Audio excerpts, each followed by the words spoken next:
Madame, Monsieur, bienvenue dans ce flash de l'information sur Tunisnet TV. Voici les principaux titres de l'actualité nationale et internationale. Perturbation de la distribution de l'eau potable à Sfax et Mehdaïa. Dans le Grand Tunis, plus de 90% de taux de réussite de la grève des taxis.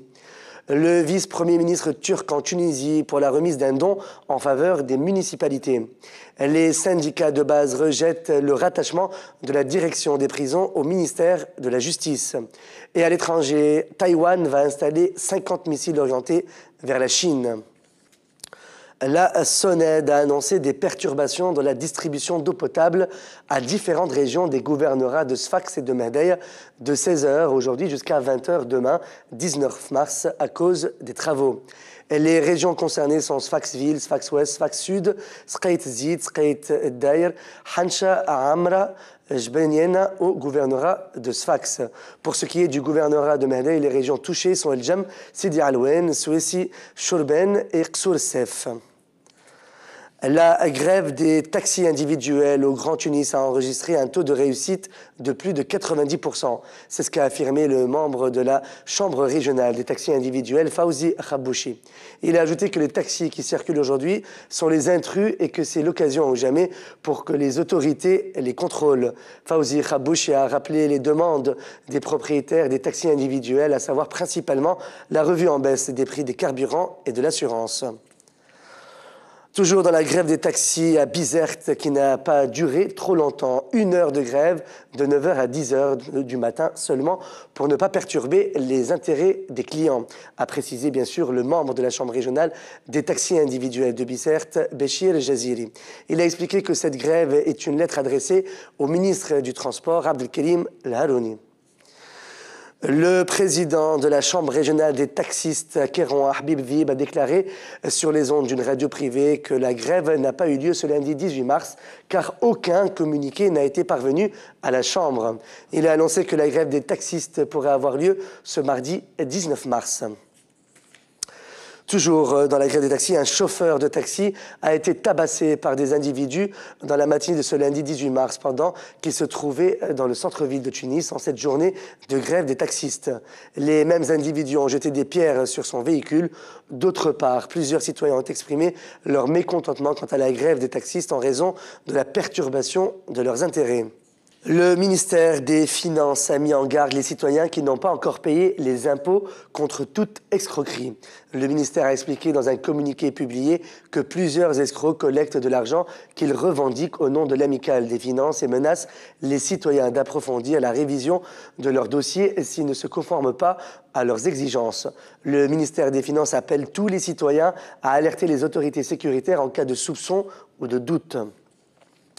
Les ouvriers de l'usine de ciment relevant de l'Union des travailleurs tunisiens ont entamé une grève de 6 jours en raison de la rupture des négociations avec la direction générale de la société concernée et qui ont duré plus de 7 mois.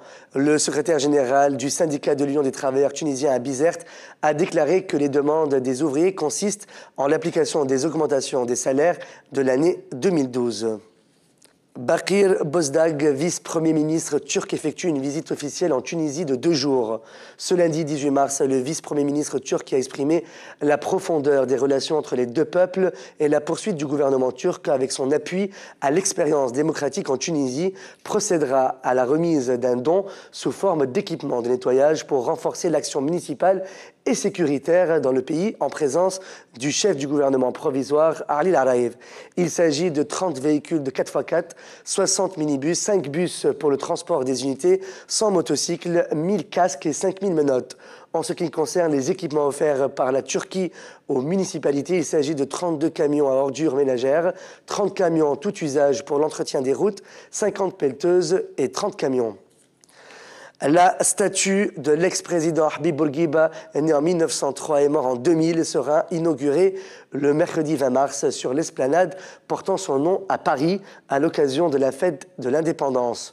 Une cérémonie officielle qui débutera à 11h en présence de personnalités ayant connu Habib Bourguiba, dont la statue a été remise à la mairie de Paris par la présidence de la République, selon le président de la délégation spéciale de Monastir, Ali El-Mzali.